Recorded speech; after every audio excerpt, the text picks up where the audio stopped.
ఒకరోజు కమల్ చాలా టెన్షన్తోనున్నాడు.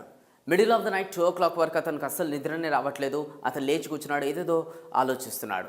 ఇమీడియట్గా వాళ్ళ వైఫ్ వచ్చి చెప్పింది, కమల్ ఏమేంటి ఇది రోజు అస్సలు నీకు నిద్ర రావట్లేదు, అసలు అసలు ఏమైంది, అంత టెన్షన్లో కనిపిస్తున్నావు, is there any problem?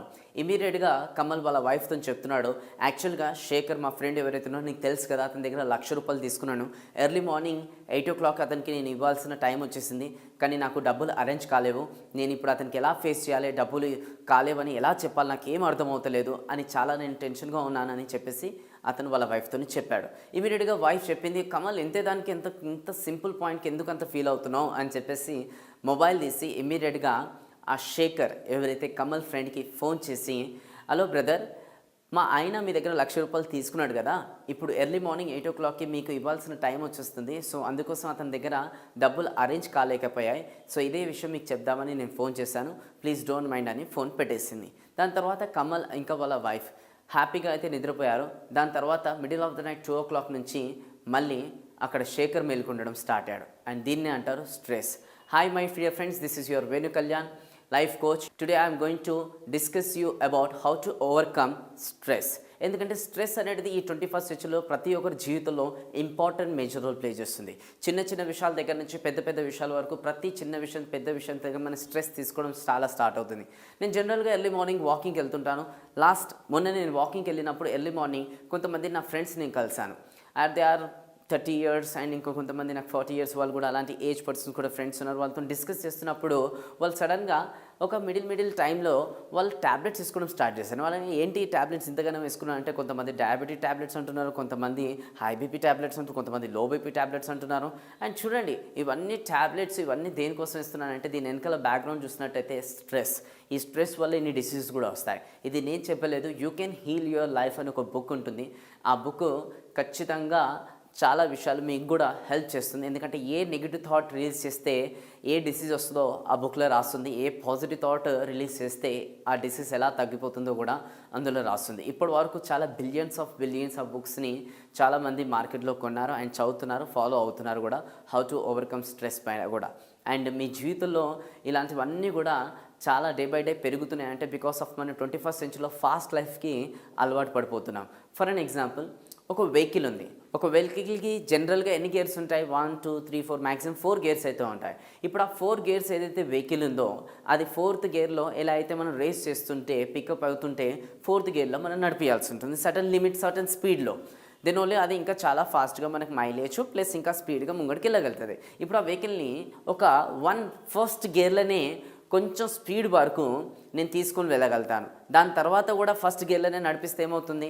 Obviously mileage కూడా రాదు, ఇంకా సర్టన్ టైం తర్వాత వెహికల్ కూడా పాడైపోతుంది. అదే విధంగా ఆ భగవంతుడు కూడా మన బాడీని ఒక వెహికల్ లాగానే రెడీ చేశాడు. They are 4 gears for us also. మనము డే బై డే ఎలా అయితే మన జీవితంలో ముంగడికి వెళ్తున్నామో ఫస్ట్ గేర్ తర్వాత సెకండ్ గేర్ తీసుకోవాలి, సెకండ్ గేర్ థర్డ్ తర్వాత 4 కొన్ని సందర్భాల్లో తీసుకోవాలి. కానీ మనం ఏం చేస్తుంటాం, ఈ స్ట్రెస్ వల్ల ఒకటే గేర్లో నడిపిస్తాం. దానివల్ల ప్రాబ్లం ఏమవుతుంది? మనం స్ట్రెస్కి గురై ఈ డిసీజెస్ అన్ని మన జీవితంలో స్టార్ట్ అవుతాయి. సో కొంచెం గేర్ చేయండి, జీవితంలో కూడా ముంగడికి వెళ్ళాలి. నేను ఎందుకు చెప్తున్నా అంటే లైఫ్లో అన్నీ కూడా మనం బ్యాలెన్స్ చేయాలి. ఫర్ అన్ ఎగ్జాంపుల్, మనం ఆఫీస్ పొద్దున్నే బయలుదేరుతాం, చాలా వర్క్స్ అవన్నీ కూడా చేస్తాం, మళ్ళీ తర్వాత ఇంటికి వచ్చేస్తాం. ఇంటికి జనరల్గా ఎండ్ ఆఫ్ ది డే మనం ఎందుకు చేరుకుంటాం? బికాస్ రిలాక్స్ కావాల్సిన బెస్ట్ ప్లేస్ వచ్చేసి మన ఇల్లు. కానీ ఇప్పుడు నా క్వశ్చన్, మనం ఖచ్చితంగా ఆఫీస్ నుంచి వచ్చిన తర్వాత ఏదైతే రిలాక్స్ కావాల్సిన మన ఇల్లు ఏదైతే ఉందో ఖచ్చితంగా మనం రిలాక్స్ అవుతామో? Obviously no. ఎందుకంటే అక్కడ ఆఫీస్లో ఎంతైతే స్ట్రెస్ ఉందో వచ్చి ఇంట్లో పిల్లలపైన కావచ్చు, లేదంటే వైఫ్ పైన కావచ్చు, లేదంటే ఇవందరిపైన మనం స్ట్రెస్ తీయడం స్టార్ట్ చేస్తాం. ఫర్ అన్ ఎగ్జాంపుల్, ఇంటికి రాగానే మీ అబ్బాయి వచ్చాడు, డాడీ ఈరోజు నేను ఇది నేర్చుకున్నాను, ఇది చేశానంటే ఇమీడియట్గా మీరు అరుస్తారే, ఆపు ఇప్పుడే కదా నేను ఆఫీస్ నుంచి వచ్చానని. సో ఇమీడియట్గా అరవడం స్టార్ట్ చేస్తారు. అంత లోపలనే పక్కింటి నుంచి ఇంకో వేరే పిల్లలు మీ దగ్గరికి వచ్చి హలో అంకుల్ అంటే ఇమీడియట్గా మీరు పొలైట్గా మాట్లాడతారు. మీ ఇంట్లో వాళ్ళు అయితే మీకు శత్రువు అయిపోయారు, పక్కింట్లో వాళ్ళకి వచ్చేసి మీరు మంచిగా మాట్లాడడం. ఎందుకనంటే మన ఇంట్లో వాళ్ళపైన మనం ఏం చేసినా నడుస్తుంది, ఏమైనా నడుస్తుంది కాబట్టి స్ట్రెస్ వాళ్ళపైన కూడా తెస్తుంటాం. దీనికి ఒక బ్యూటిఫుల్ నేను ఒక టెక్నిక్ చెప్తాను. ఒక పర్సన్ ఉన్నాడు, డైలీ ఆఫీస్ నుంచి రాగానే వాళ్ళ ఇంటి బయట ఒక పెద్ద చెట్టు ఉంది. ఆ పెద్ద చెట్టుకి ఒక కవర్ లాంటిది ఒకటి తీసేసి డైలీ దానికి హ్యాంగ్ చేస్తాడు. ఆఫీస్ నుంచి ఇంటికి రాగానే కవర్ లాంటిది తీసి దానికి హ్యాంగ్ చేసి లోపలికి వెళ్తాడు. మళ్ళీ ఎర్లీ మార్నింగ్ ఇంట్లో నుంచి బయటికి వచ్చిన తర్వాత మళ్ళీ ఆ కవర్కి నిన్న ఏదైతే హ్యాంగ్ చేస్తాడో అది కింద పెట్టేసి మళ్ళీ ఆఫీస్కి బయలుదేరతాడు. డైలీ ఇది కంటిన్యూగా అతను చేస్తుంటారు. ఒకరోజు పక్కింటి ఒక సుబ్బారావు అతనికి అడుగుతున్నాడు అనమాట. ఏమండి, నేను రాళ్ళలో నుంచి అబ్జర్వ్ చేస్తున్నాను, మీరు ఆఫీస్ నుంచి ఇంటికి రాగానే చెట్టుకి ఏదో కవర్ లాంటిది ఏదో హ్యాంగ్ చేస్తున్నారు, మళ్ళీ లోపలికి వెళ్తున్నారు, మళ్ళీ ఆఫీస్కి వెళ్తున్నప్పుడు ఆ చెట్టుకున్న ఏదైతే కవర్కి మీరు హ్యాంగ్ చేస్తారో అది కింద పెట్టేసి మళ్ళీ మీరు ఆఫీస్కి వెళ్తున్నారు. What you are doing? అప్పుడు చెప్తున్నాడు ఇతను, చూడండి సుబ్బారావు గారు, డైలీ నేను ఆఫీస్లో నాకు చాలా ప్రాబ్లమ్స్ ఉంటాయి, చాలా స్ట్రెస్ ఉంటాయి, ఇవన్నీ కూడా ఎన్నో నా మైండ్లో చాలా డిస్ట్రాక్షన్స్లో నేను చాలా స్ట్రెస్లో ఫీల్ అవుతాను. అవన్నీ క్యారీ చేసుకుంటూ నేను ట్రావెలింగ్లో ఇంటి వరకు వస్తాను. ఇంటి వరకు రాగానే అది తీసి నేనైతే చెట్టు పైన వేస్తున్నా కదా, నా ప్రాబ్లమ్స్, నా వర్క్ ప్రెషరు అవన్నీ కూడా నా మైండ్లో నుంచి తీసి ఆ చెట్టు పైన పెట్టేస్తాను. ఇంట్లోకి ఒక ఫ్రీ మైండ్లా ఒక హస్బెండ్ నా వైఫ్కి ఏదైతే నేను ఇవ్వాలో 100% ఇస్తాను, నా పిల్లలకి ఎంతైతే సంతోషంగా ఉండాలో అవన్నింటిలో కూడా నేను 100% వాళ్ళకి ఇవ్వగలుగుతారు. మళ్ళీ ఇంట్లో నుంచి నెక్స్ట్ డే మార్నింగ్ నేను ఆఫీస్కి బయలుదేరుతున్నప్పుడు అది తీసి కింద పెట్టేస్తున్నాను అంటే మళ్ళీ ఆ ప్రాబ్లమ్స్ని, ఆ స్ట్రెస్ని అవన్నీ కూడా నేను క్యారీ చేసుకొని మళ్ళీ నేను ఆఫీస్కి బయలుదేరుతాను. అంటే ఏదేమైనా కూడా లైఫ్ అనేది మనం బ్యాలెన్స్గా క్రియేట్ చేయాలి.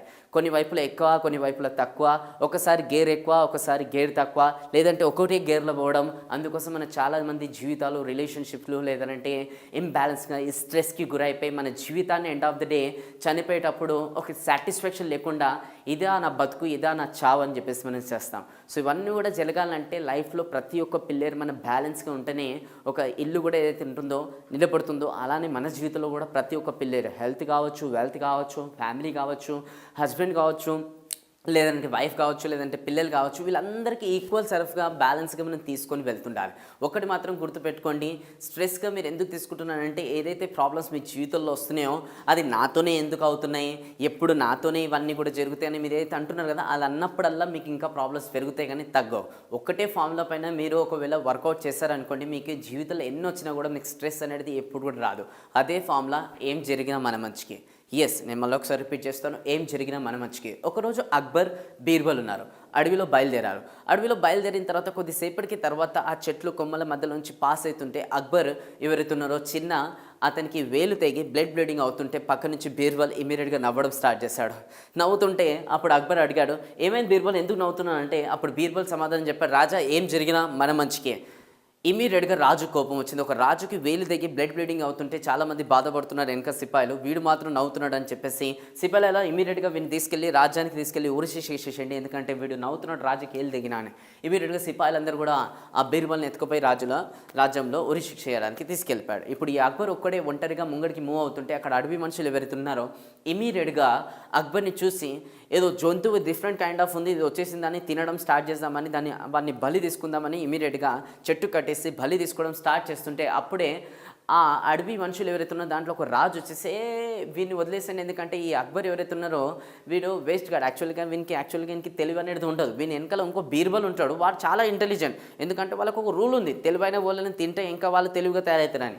ఇలాంటి బ్రెయిన్లెస్ పీపుల్ని తిన్నా కూడా మనకు ప్రయోజనం లేదు కదా, వదిలేసాను అనగానే ఇమీడియట్గా వాడు కట్లిప్పంగానే రాజ్యానికి బయలుదేరుతుంటాడు. ఎందుకంటే అరే ఈరోజు నాకు వేలు తిరిగేసి ఈరోజు నేను అక్కడి వరకు రాకపోతే ఈరోజు బీర్బల్ బలైపోతుండే కదా అని చెప్పేసి బీర్బల్ని సేవ్ చేయాలని పరిగెత్తుకుండా బయలుదేరతారు. సిపాయిలారా ఒక్క నిమిషం ఆగండి, బీర్బల్ని దింపేసేసండి, వానికి ఉరిశిక్ష చేయకండి అని చెప్పేసి దింపేసిన తర్వాత మళ్ళీ బీర్బల్ మళ్ళీ నవ్వడం స్టార్ట్ చేస్తాడు. అరే నీకు ఏమైనా ఇంతన్న కామన్ సెన్స్ ఉందా, ఒక్క నిమిషం నీకు లేట్ అయిపోతే నీ ప్రాణాలు అయిపోయేటివి, అనవసరంగా ఇప్పుడు కూడా ఎందుకు నవ్వుతున్నా అంటే అప్పుడు కూడా బీర్బల్ నవ్వుకుంటూ ఒకటే సమాధానం చెప్తాడు, రాజా ఏం జరిగినా మన మంచికే.